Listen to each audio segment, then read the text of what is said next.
Hello everyone, स्वागत है आप सभी का एक बार फिर से मोस्ट डिमांडिंग टॉपिक पर, जो कि है आपका मैथमेटिक्स। मेरे पास बहुत सारे कमेंट्स आ रहे थे, मैम मैथमेटिक्स का जो न्यूमेरिकल वाला होता है उसको आप प्लीज़ करवाइए।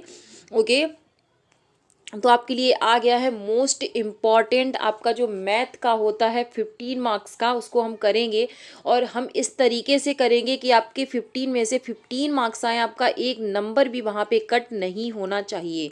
ओके, तो जिसको मैथ बिल्कुल भी नहीं आती है, जो बिल्कुल बेसिक भी नहीं जानता है, कॉन्सेप्ट्स तक जिसको नहीं आते हैं, इस पूरे वीडियोस को लास्ट तक देखना और आप 15 में से 10 क्वेश्चन, आपकी जो कैपेबिलिटी है करने की, वो आप खुद फील करोगे कि हाँ आप कर सकते हो। क्योंकि क्वेश्चन जो ये टॉपिक दिए गए हैं, जिस तरीके से मतलब करना है, सेम ही आता है। 2 से 3 क्वेश्चन का मैं नहीं कह सकती हूँ, बल्कि ज़्यादातर क्वेश्चन आपके क्वेश्चन में सिर्फ आपके क्या है, नंबर्स चेंज कर देंगे, बाद बाकी आपकी जो भाषा होगी क्वेश्चंस की वो सेम रहने वाली है। तो हम चलिए करते हैं। मोस्ट इम्पॉर्टेंट 15 क्वेश्चन है। आप अगर आपने इसको देखना स्टार्ट किया है तो लास्ट तक जरूर देखिएगा। आपके मैथ्स में जितनी भी समस्याएं हैं, आपको जितना भी मैथ से डर लगता है, वो सारा डर आपका इस वीडियो में ख़त्म हो जाएगा। ओके, और लास्ट तक देखिए। जब आपको पसंद आता है उसके बाद आप वीडियो को लाइक कीजिए। और चैनल पर नए आए हो तो चैनल को सब्सक्राइब जरूर करना, क्योंकि इस तरीके की मोस्ट इम्पॉर्टेंट वीडियोज आपके लिए यहाँ आती रहेंगी। ओके, तो चलिए फिर स्टार्ट करते हैं हमारी आज की क्लास को। फर्स्ट ऑफ ऑल हम देखेंगे, हमारा फर्स्ट क्वेश्चन है यहाँ पे, 3 ब्रांड ए, बी एंड सी के पेन क्रमशः 10, 12 और 24 के पैकेटों में उपलब्ध है। लैंग्वेज को समझना, मैं अपने हर टॉपिक पे कहती हूँ, हर जितनी भी हमारी क्लासेस होती है मैं सब में बोलती हूँ कि जिस दिन आपने सीटेट की लैंग्वेज को समझ लिया, समझ लो आप पास हो गए सीटेट। ओके, समझो यहाँ पे कह क्या रहे हैं ये हमसे कह रहे हैं कि ए बी सी के पेन क्रमशः 10, 12 और 24 के पैकेटों में है। यानी कि ए जो है उसके एक पैकेट में कितने पेन हैं, 10 हैं, और बी के कितने हैं, 12 हैं, और सी के कितने हैं, 24। यानी कि एक पैकेट में इतने इतने पेन इन लोगों के हैं। उसके बाद ये कह रहे हैं, यदि एक दुकानदार को तीनों प्रकार के पेन समान संख्या में खरीदने हैं, यानी कि ये भी सामान चाहिए, ये भी सामान चाहिए और ये भी सामान चाहिए, तो उसके द्वारा खरीदे जाने वाले पैकेटों की न्यूनतम संख्या क्या होगी। यहाँ पे आपको ट्रिक्स, टिप्स और तुक्का जो भी होगा, बाई ऑप्शन क्वेश्चन को कैसे करते, सारी चीज़ें सीखने को मिलेंगी। ओके, तो बने रहिएगा साथ में। और अब देखो, सबसे पहले आप क्या सीखो, यानी कि न्यूनतम। तो जहाँ पर भी इस तरीके से आपको संख्याएं दी जा रही हैं, और न्यूनतम, न्यूनतम का मतलब होता है आपको क्या निकालना है, एलसीएम निकालना। और जहाँ पर हाईएस्ट पूछा जाए या अधिकतम पूछा जाए, वहाँ पे आपको एचसीएफ निकालना है। मैंने अभी डिस्कस किया था एक कि मैथ में क्या स्ट्रेटजी लगानी है आपको, उसमें भी मैंने आपको बताया था कि एलसीएम एचसीएफ से आपका 100% एक या दो क्वेश्चन आते ही आते हैं। और ये क्या है आपका, ये मैथमेटिक्स आपका ऑफिशियल 2019 का पेपर है। ये कोई ऐसा ही नहीं है कि कहीं से भी इसको हमने उठा लिया है। ओके, तो चीज़ों को बहुत ही ध्यान से समझना और उनकी जो बेसिक है उनको समझने की कोशिश करना, और मैथ की लैंग्वेज को समझने की आप यहाँ पे कोशिश करना। तो अब आपको इतनी बात समझ में आ गई है कि ए बी सी के पेन क्रमशः 10, 12 और 24 के पैकेटों में उपलब्ध हैं। और हमें न्यूनतम तो हमें क्या करना पड़ेगा, यहाँ 10, 12 और 24 का हमें एलसीएम निकालना पड़ेगा। तो 10, 12 और 24 एलसीएम निकालेंगे हम इसके। 2 5 ज़ा 10 होता है आपका, ठीक है।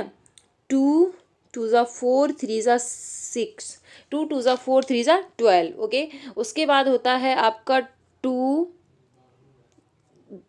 2 ज़ा 4, 2 ज़ा 8, 3 ज़ा 24। ठीक है, अगर आपको एलसीएम निकालना नहीं आता है मैं वो भी बताऊंगी। अब एलसीएम कैसे निकालते हैं, यहाँ पे एलसीएम निकालने के लिए हम क्या करेंगे, सबसे पहले जो ज़्यादा बार, यानी कि 2, इसमें 2 बार है, इसमें 1 बार है, इसमें 3, तो सबसे ज़्यादा बार कहाँ पे है, यहाँ पे है। यानी कि तो हम 3, 2 दूनी 4 दूनी 8 लिखने की जगह नहीं है, इसलिए हम इसको मल्टीप्लाई करके यहाँ पे रख लेते हैं। तो यानी कि हमारे पास 8 आ गया है 2 का। अब 3 ज़्यादा कितनी बार है, तो 1 ही बार है, तो हम इसको फिर भी यहाँ पे रख लेंगे। उसके बाद आपका क्या है, यहाँ पे कुछ छूटा है तो 5 छूटा है, तो एक बार हम क्या करेंगे, 5 को भी यहाँ पे मल्टीप्लाई कर लेंगे। ओके, अब इन सब का जो आपका एक इन सब का आपका जो मल्टीप्लाई आएगा वो आपका कितना आएगा, 8 5 ज़ा कितना होता 40 और 43 ज़ा यानी कि 120। आपका फाइनली जो एलसीएम आ गया है वो कितना आ गया है, 120 एलसीएम आ गया है। एक एक चीज़ को समझना कि किस तरीके से आप बाई ऑप्शन करोगे या फिर आप बाई बेसिक्स करोगे। ओके, 120 आ गया हमारे पास। अब ये कह रहे हैं कि यदि एक दुकानदार को तीनों प्रकार के पेन समान खरीदने हैं, यानी कि अब वो क्या करेगा, 120 पेन खरीदेगा, 120 120 120। तो अब अगर जिस पैकेट में 10 पेन हैं तो उसके उसे कितने पैकेट लेने पड़ेंगे, तो हम क्या करेंगे, इससे डिवाइड कर देंगे। और 10 से जब ये डिवाइड होगा, 0 से 0 जाएगा तो यानी कि 12 आ जाएगा। अब देखना आंसर को पकड़ने की ट्रिक, यानी कि जो ए वाला ब्रांड है उसके एक पैकेट में कितने पेन हैं, यहाँ पे 12 पेन होने वाले हैं। अब हम देखेंगे यहाँ पे हमारा कोई सा भी 12 आंसर है, तो ये हमारा देखो फोर्थ वाला आपका क्या है, यहाँ पे 12 आंसर आ रहा है, तो हम बाद बाकी नहीं करेंगे, हमारे पास इतना टाइम नहीं होता है, तो हम इसको आंसर मार्क कर देंगे। ओके, ये आपके पेपर के लिए था, मैं आपको सारे करके दिखाऊंगी। अब बी के एक पैकेट में कितने पेन है, 12 पेन है। ठीक है, टोटल पेन कितने चाहिए, 120। तो कितने पैकेट हो गए, 10 पैकेट्स यहाँ पे हो गए, यानी कि बी के हो गए 10। उसके बाद 120/24 करेंगे हम, तो यहाँ पर भी हमारा कितना आ जाएगा, 5। तो इस तरीके से आपके तीनों ऑप्शन यहाँ पे सही हैं। ओके, चलेंगे अपने नेक्स्ट क्वेश्चन पर। नेक्स्ट क्वेश्चन को हम देखेंगे यहाँ पे। एक वर्ग की भुजा 4 सेंटीमीटर है। अब आपको वर्ग का, आयत का मैंने आपको बताया था कि जो ज्योमेट्री है इससे आपके क्वेश्चन आते ही आते हैं। तो वर्ग की भुजा 4 सेंटीमीटर है, इसे काट कर 4 बराबर वर्गों में विभाजित किया गया। प्रत्येक छोटे वर्ग का क्षेत्रफल क्या होगा। बहुत ही इजी क्वेश्चन है, बस आप समझ लो। मान लो ये एक वर्ग है, इसकी एक भुजा 4 है, तो वर्ग का आपका जो एरिया होता है ए स्क्वायर होता है, तो 4 × 4 आपका कितना हो जाएगा, 16 हो जाएगा। यानी कि ये पूरा जो है आपका कितना है, 16 हो गया ये टोटल। अब अगर हम इसको 4 भाग में विभाजित कर दें तो छोटे छोटे वर्ग कितने कितने के हो जाएंगे, 16/4, यानी कि 4 सेंटीमीटर यहाँ पे आपका क्या हो जाएगा, स्क्वायर। तो देखो 4 सेंटीमीटर स्क्वायर आपका कौन सा ऑप्शन है, यहाँ पे आपका फर्स्ट ऑप्शन यहाँ पे सही हो जाएगा। ओके, चलेंगे अपने नेक्स्ट क्वेश्चन पर। नेक्स्ट क्वेश्चन को देखेंगे हम। 33 है आपका, निम्नलिखित में से कौन सा कथन सही नहीं है। सभी अभाज्य संख्याएं विषम संख्याएं होती हैं। बेसिक क्लियर करो। अब अभाज्य संख्याएं किसे कहते हैं, प्राइम नंबर्स, जो कि सिर्फ स्वयं से कटती हैं और एक से कटती हैं, यानी कि स्वयं से और एक से। ठीक है, तो आपकी यहाँ पे जैसे मान लो 3 है, तो जो 3 बन जा 3, तो यानी कि 1 से कट गया और 3 से, और ये किसी से नहीं कटेगा। तो ये आपकी कौन सी होती, प्राइम नंबर्स, या इनको हम अभाज्य संख्याएं यहाँ पर कहते हैं। उसके बाद हम देखेंगे तो ये कह रहे हैं सभी अभाज्य संख्याएं विषम संख्याएं होती, जी नहीं। 2 आपकी एक ऐसी संख्या है 2 × 1, यानी कि 2 से कटेगा और 1 से कटेगा। अभाज्य संख्याओं की जो प्रॉपर्टी होती है वो भी इसके अंदर है। उसके बाद ये 2 हमारी सम संख्या है, क्या है, सम संख्या है, तो इसलिए ये विषम नहीं होगी, और इसलिए आपका ऑप्शन जो है सही नहीं पूछा है। यहाँ पे आपने देखना, गौर करना, नहीं पर नहीं पूछा है, तो यही ऑप्शन आपका सही हो जाएगा, क्योंकि आपका ये गलत आंसर है। उसके बाद देखेंगे हम, अभाज्य संख्याएं अपरिमित रूप से अनेक हैं। तो अभाज्य संख्याएं तो हमारी 2 से स्टार्ट होके 3 5 7, यानी कि अनंत तक आप जा सकते हो। तो ये ऑप्शन आपका यहाँ पे सही हो जाएगा, और सही हो जाएगा इसलिए ये गलत हो जाएगा। अभाज्य संख्याओं के केवल 2 गुणनखंड होते हैं, मैंने आपको पहले ही बता दिया। प्राइम नंबर्स वो नंबर्स होते हैं जिनके सिर्फ 2 फैक्टर्स होते हैं। तो ये आपका सही है, और सही है तो गलत है।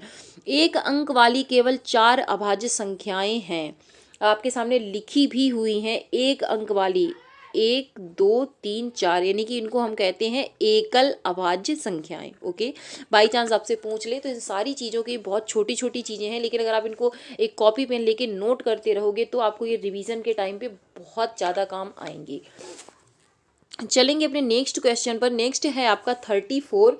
वह संख्या जो 1 से 10, यानी कि दोनों सम्मिलित, यानी कि 1 से लेके 10 तक सभी संख्याओं से विभाज्य होगी, निम्न है। ओके, अब अगर इस तरीके का कोई क्वेश्चन आता है तो इसमें क्या करना पड़ता है, हमें एलसीएम लेना पड़ेगा। क्या करना पड़ेगा, 1 से लेके 2 3 4 5 6 7 8 9 10 तक आपको क्या करना पड़ेगा, सारी संख्याओं का एलसीएम आपको लेना पड़ेगा। लेकिन मैं आपको बताऊंगी कि इस तरीके के क्वेश्चन को आप ऑप्शन से किस तरीके से कर सकते हो। ठीक है,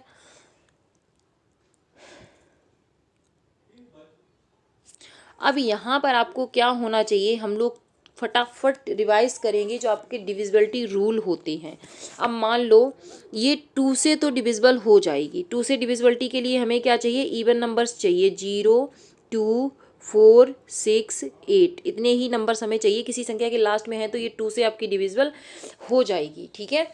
उसके बाद ये 2 से तो डिविजिबल हो जाएगी, बट ये क्या 3 से डिविजिबल होगी, तो 3 से ये आपकी नहीं कट रही है, तो ये नहीं होगा ऑप्शन आपका, क्योंकि हमें 1 से लेके 10 तक सब संख्याओं से आपकी कटनी चाहिए। उसके बाद जो 100 है आपका, ये 9 से आपका नहीं कटेगा। किससे नहीं कटेगा, 9 से नहीं कटेगा, 3 से नहीं कटेगा, और ये आपका 7 से भी नहीं कटेगा, तो ये भी आपका गलत हो गया। अब 604 को हम चेक कर लेंगे। क्या कर लेंगे, चेक कर लेंगे। तो 604 देखो 3 की डिविजिबिलिटी क्या होती है, मान लो 604 है, तो यानी कि इन सभी के डिजिट का जो योग यानी कि 6 4 10 वो क्या होना चाहिए, 3 से डिविजिबल होना चाहिए। तो ये आपका 3 से डिविजिबल यहाँ पे नहीं है, तो इसलिए आपकी ये संख्या भी क्या हो जाएगी, सबसे नहीं कटेगी। तो अब हमारे पास सिर्फ एक ही ऑप्शन बचा है। तो 25 और 20 जो आपका नंबर है, यानी कि 200, 5, 20, ये आपका ऑप्शन यहाँ पे फोर्थ वाला सही हो जाएगा। इस तरीके से आप बहुत ईजिली ऑप्शंस के द्वारा क्वेश्चन को वहाँ पे कर पाओगे। और आपने ये जितने टॉपिक आते जा रहे हैं ना, इनको लिखते जाओ। जैसे कि आपका आया था नंबर सिस्टम से अभी आया था हमारा, उसके बाद आपका डिविजिबिलिटी रूल, तो 2 से लेके आपको 10 तक 11 तक इतने डिविजिबिलिटी रूल आपको याद होने चाहिए।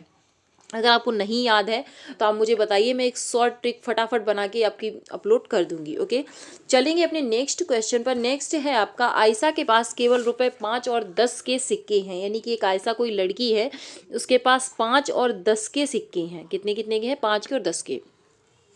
और उसके पास सिक्कों की कुल संख्या यानी कि जो टोटल संख्या है वो कितनी है, 25 सिक्के हैं। उसके बाद और 160 यानी कि इन दोनों के सिक्कों को मिला के उसके पास जो रुपए हैं वो कितने हैं, 160 हैं। तो उसके पास रुपए 5 और 10 के सिक्कों की संख्या क्या होगी। अब हम यहाँ पे क्या करेंगे, या तो आप एक्स मान के इसको करोगे लेकिन बहुत लेंदी होगा, तो हम क्या करेंगे, हम ऑप्शंस के द्वारा इस टाइप के क्वेश्चन को यहाँ पे चेक करते हैं। तो हमारे पास पहले किसके हैं, 5 के सिक्के हैं। तो यानी कि अगर हम यहाँ पे मान लें कि आपके पास 5 के कितने सिक्के हैं, 18 सिक्के हैं। कितने सिक्के हैं, 18 सिक्के हैं। तो कितना हो जाएगा आपके पास मनी कितनी हो जाएगी, 18 पंचे 90, यानी कि 90 रुपये, यानी कि 90 रुपीज़ आपके पास यहाँ पर हो जाएंगे। उसके बाद हमारे पास कितने, 7 सिक्के हैं। कितने के, 10 के, यानी कि 10 रुपए के आपके पास 7 नोट हैं। तो आपके पास कितने रुपए हो गए, 70 रुपए हो गए। अब इन दोनों को अगर हम जोड़ेंगे तो इसका 160 आंसर आ गया। अब ये ऑप्शन पहले में ही आपका सही हो गया, लेकिन मान लो कि आपका दूसरे या तीसरे नंबर पे होता, तब भी आपको इसी ट्रिक से इनको ट्राई करना था यहाँ पे। जैसे मान लो हम सेकेंड को चेक करते हैं, तो सेकंड में अगर 5 के हिसाब से देखेंगे तो 50 रुपये हो जाएंगे, ठीक है। और 15 के हिसाब से अगर हम 10 का देखेंगे तो 150 हो जाएंगे। तो इन दोनों को मिला के 200 हो जाएंगे, इसलिए ऑप्शन आपका गलत हो जाएगा। इसी तरीके से ये दोनों भी आपके गलत हो जाएंगे, क्योंकि हमें पहले से ही अब हमारा सही हो गया, तो आपका ऑप्शन यहाँ पे फर्स्ट सही हो जाएगा। ओके, चलेंगे अपने नेक्स्ट क्वेश्चन पर। नेक्स्ट है आपका, देखो मैंने आपसे कहा था कि आपका बोर्ड मॉस से एक ना एक क्वेश्चन आपका आता ही आता है, और आपका क्वेश्चन आपको यहाँ पे मिल गया। बहुत ही सिंपल ट्रिक्स होती है बोर्ड मास। ओके, यानी कि ब्रैकेट ऑफ का मतलब मल्टीप्लाई ही होता है, डिवाइड, मल्टीप्लाई, एडिशन और सब्सट्रैक्शन। ये छोटी सी ट्रिक होती है, आपको ये याद रखना है कि कब आपको क्या करना है। तो सबसे पहले हम देखेंगे 17.5 इंटू 3, तो इसको ऐसे ही रख लो। सबसे पहले आप सॉल्व क्या करोगे, ये वाला टर्म, तो 7 का 3 में करेंगे 21/7 होगा, तो इसका जो आंसर आएगा वो 3 आ जाएगा। क्या आ जाएगा, 3। अब हम यहाँ पे इसको 17.5 इंटू 3 माइनस 3, उसके बाद है आपका -3 इंटू 12.5। इस तरीके से आपका क्या हो जाएगा, यहाँ पे हो जाएगा। अब हम इसको देखेंगे यहाँ, तो 17 को इससे करेंगे, 3 5 सा कितना होता है, 15 होता है। तो 5 यहाँ पे आ जाएगा, एक यहाँ चला जाएगा। उसके बाद 3 7 जा 21, 2 हो जाएगा यहाँ पे 2, 3 1 जा 3 और 2 5, यानी कि 52.5 आ जाएगा आपका। और यहाँ पे आपका क्या आ जाएगा, -3, क्या आ जाएगा -3। उसके बाद फिर से आ जाएगा माइनस आपका, तो 12.5 को हम मल्टीप्लाई करेंगे 3 से, ठीक है। तो ऐसे कर सकते हो आप, 100 100 100 कितना हो गया 300।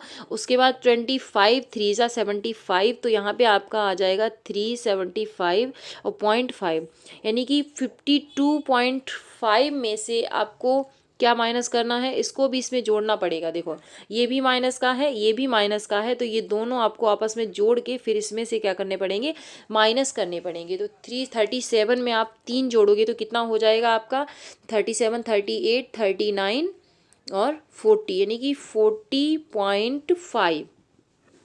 अब यहाँ पे जो हो जाएगा आपका, वो हो जाएगा आपका 52.5 माइनस 40.5। तो यहाँ पे जो आपका आंसर बचेगा वो आपका हो जाएगा 12, यानी कि आपका सेकेंड ऑप्शन यहाँ पे इसमें सही हो जाएगा। ओके, कितना बचेगा आपके पास 12। तो देखिए कितना इजी होता है, मैं आपको समझा रही थी इसलिए इसमें इतना टाइम लग गया, वरना ये बहुत ही इजी और सेकेंड्स के क्वेश्चन होते हैं। बस आपको इसमें क्या है, बेसिक क्लियर होना चाहिए। ओके, चलेंगे अपने नेक्स्ट क्वेश्चन पर। नेक्स्ट पे हम देखेंगे, एक बाग के वृक्षों में नीम के वृक्षों की संख्या 1/6 भाग है, यानी कि जो आपका नीम है, क्या है, नीम है जो आपका, वो क्या है 1/6 है, ठीक है।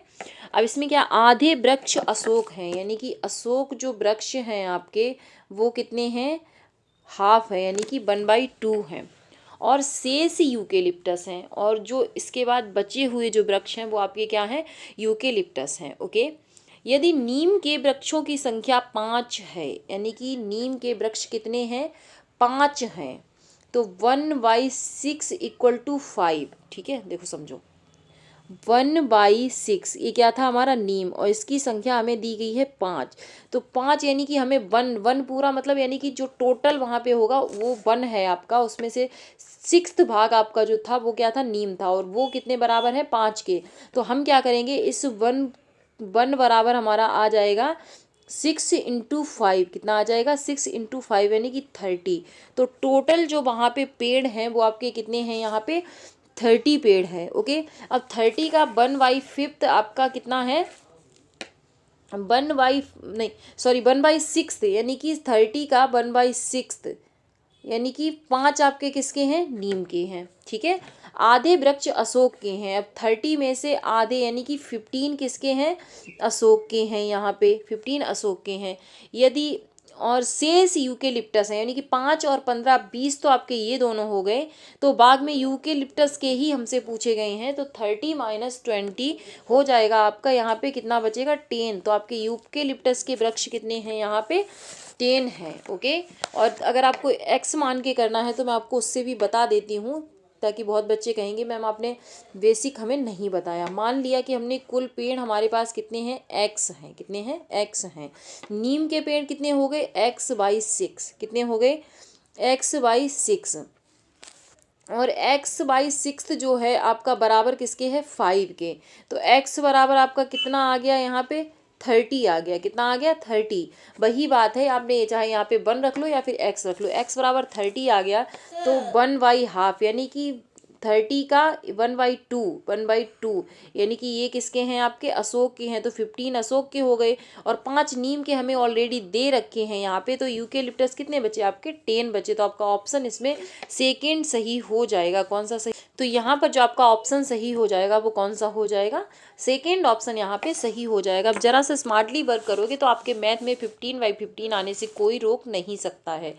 देखेंगे हम अपने नेक्स्ट क्वेश्चन को। ये आपका जो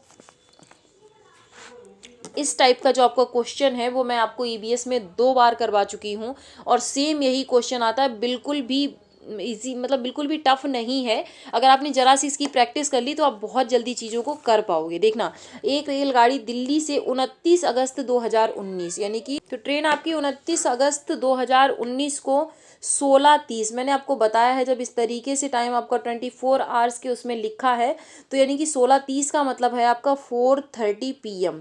क्या है, 4:30 PM। यहाँ से चली है आपकी 16:30 से, और यहाँ पे अब 30 अगस्त यानी कि 30 अगस्त को 4:30 PM तक आपका कितना हो जाएगा, 4:30 PM तक आपका कितना हो जाएगा, टोटल 24 आवर्स। इन 24 आवर्स को आप ध्यान रखना। अब हम पहुंच गए हैं 30 पर, कितना हो चुका है 24। अब 30 से लेके 31 अगस्त तक, 30 से लेके 31 अगस्त तक आपका 8:45 यानी कि मॉर्निंग में 8:45 पहुंच जाती है, तो शाम के 4 बजे से लेके मॉर्निंग के जो 4 बजे होंगे, 30 से 31 यानी कि आपके 24 घंटे हो चुके थे। उसके बाद आपके 4:30 PM से 4:30 AM तक, यहाँ तक 4:30 AM तक, तो आपके कितने हो गए 12 आवर्स यहाँ पे ये हो गए आपके। तो 24 और 12 हो चुके हैं। उसके बाद कितना लगा 8:45 यानी कि 4:30 से आप उसके बाद ले लो, 4:30 के बाद 5:30, 6:30, 7:30, 8:30 यानी कि, और उसके बाद 45 है तो +15 मिनट और, तो हमारे पास कितना हो चुका था वहाँ पे 24 + 12 + 4 और +15 मिनट, तो कितना हो जाएगा ये 36 + 4 आपका कितना हो गया 40, और 40 के बाद 15 मिनट और हैं, तो आपका आंसर इसमें फोर्थ वाला इसमें आपका सही हो जाएगा। इतना इजी होता है ये क्वेश्चन, बहुत ज़्यादा सीधा सीधा 24 के फॉर्म में निकाल लो। इतने से इतने 24 घंटे AM PM है ना। तो आपको ध्यान यहाँ पे क्या रखना पड़ेगा, ध्यान ये रखना पड़ेगा कि अगर इस तरीके से 16:30 दिया है, इसका मतलब क्या होता है PM होता है। 8:45 दिया है तो इसका मतलब यहाँ पे आपका AM होता है। चलेंगे अपने नेक्स्ट क्वेश्चन पर। निम्नलिखित में से किसमें लंबाइयों को घटते क्रम में व्यवस्थित किया गया है।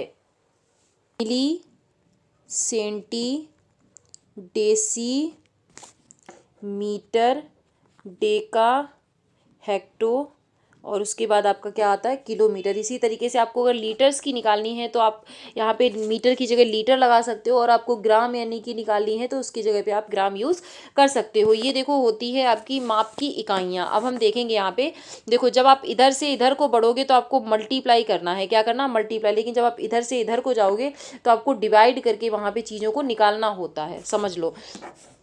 मान लो 1 किलोमीटर में आपसे मीटर पूछे गए हैं, क्या पूछे गए मीटर, तो 1 किलोमीटर, तो हम 1 यहाँ पे रख लें। उसके बाद जितनी भी आपकी इकाइयाँ आएंगी उतनी आप जीरो बढ़ाते चले जाओगे, यानी कि मल्टीप्लाई। तो किलोमीटर के बाद 1 2 3 यानी कि 1 2 3, तो 1 किलोमीटर में आपको सबको पता है कि 1 किलोमीटर में आपके कितने होते हैं 1000 मीटर होते हैं। इसी तरीके से आप चीज़ों को निकालोगे। मान लो 1 मीटर में कितने डेसीमीटर होते हैं, तो 10 होते हैं, क्योंकि यहाँ से यहाँ पे 1 रख लिया, एक ही जीरो यहाँ के लिए आएगी।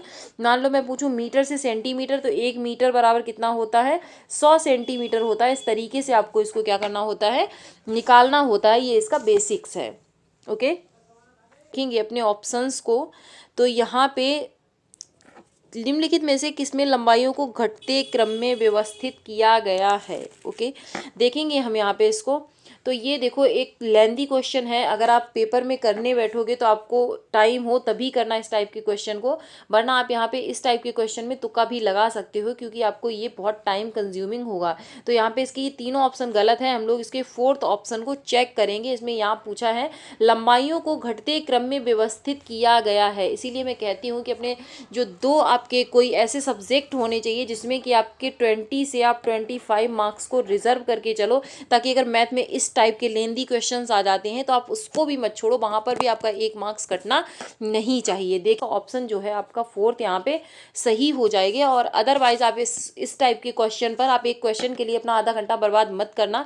तो आपको सलाह यही है कि देखो 15 में से 15 या 30 में से 30 बहुत ज़्यादा मैथ जिनका अच्छा होता है उनको आते हैं, लेकिन आप अगर आपका एवरेज मैथ है तो आप इस चक्कर में मत पड़ना कि नहीं मुझे सारे ही करने हैं। तो यहाँ पे आप इस टाइप के क्वेश्चंस में तुक्का भी लगा सकते हो। ओके, चलेंगे हम अपने नेक्स्ट क्वेश्चन पे। नेक्स्ट देखेंगे, एक 180 सेंटीमीटर लंबी तार को एक आयत का रूप दिया गया। यदि आयत की चौड़ाई 30 सेंटीमीटर है तो इसकी लंबाई क्या होगी, यानी कि 180 सेंटीमीटर। तो अगर तार को आपने आयत का रूप दे दिया, यानी कि 180 आपका क्या हो गया पेरीमीटर हो गया, यानी कि परिमाप हो गया आपका। ठीक है, परिमाप हो गया। अब यानी कि 2 लंबाइयाँ हैं इसमें और 2 चौड़ाइयाँ हैं आपकी। तो आयत की चौड़ाई कितनी है 30 है, तो ये भी आपकी 30 है, ये भी आपकी 30 है। कितनी हो गई 30 आपकी हो गई 60। तो 180 टोटल है, और इसमें से आप 60 घटा दोगे अगर, तो आपके पास कितनी बची 180 माइनस 60 हो जाएगा 120। 120 का मतलब अगर हाफ कर दोगे आधा आधा तो कितना हो जाएगा 60 ये हो जाएगा और 60 ये हो जाएगा। यानी कि आपकी 60 क्या है लंबाई है और आपकी 30 क्या है चौड़ाई यानी कि ब्रेथ है LV। और इन्होंने हमसे चौड़ाई लंबाई ही तो पूछी है ना, तो सीधा सीधा आप कितनी जल्दी आपका आंसर आ गया 60, यहाँ पे आपका आंसर सही हो जाएगा। ओके, सेकेंड वाला। और अगर आपको परिमाप और क्षेत्रफल नहीं पता है आयत का, तो 2 × L + B आपका क्या होता है, इसका परिमाप। परिमाप हमें दिया गया था कितना 180, और एक हमें चौड़ाई दी गई थी इसमें। तो हम क्या करेंगे 2 × L को ऐसे ही रख लेंगे, B की जगह हम 30 रख देते यहाँ पे, और बराबर हमारा कितना था 180, सेम वही होगा। तो 2L बराबर 60, यानी कि अभी 60 है ना, तो इसको 180 में से उधर माइनस करेंगे जाके, तो आपका कितना रह जाएगा 120। अब वही बात है 60 फिर भी आ गया। तो आपको पता होना चाहिए कि आप किस तरीके से स्मार्टली इसको कर सकते हो। जितना प्रैक्टिस करोगे चीज़ों को उतनी चीज़ें आपको बेहतर आएंगी। देखेंगे हम अपने नेक्स्ट क्वेश्चन को। कक्षा 2 के छात्रों को 44 लिखने के लिए कहा गया, तो कुछ ने 404 लिखा। अध्यापक के रूप में आप इसको कैसे संबोधित करोगे? उनकी कॉपियों में सही उत्तर लिखेंगे, तो कभी भी हमें बच्चे की कॉपी में कुछ नहीं लिखना है, सही उत्तर नहीं लिखना है क्या। उनको उस समूह में रखेंगे जिसने सही लिखा है, तो उससे उसको क्या फ़ायदा मिल जाएगा, कोई फ़ायदा नहीं मिलेगा। उन्हें सही उत्तर प्राप्त करने के लिए कहाँ से कहोगे भाई, वो जब उन्हें नहीं आता तो वो कहाँ से।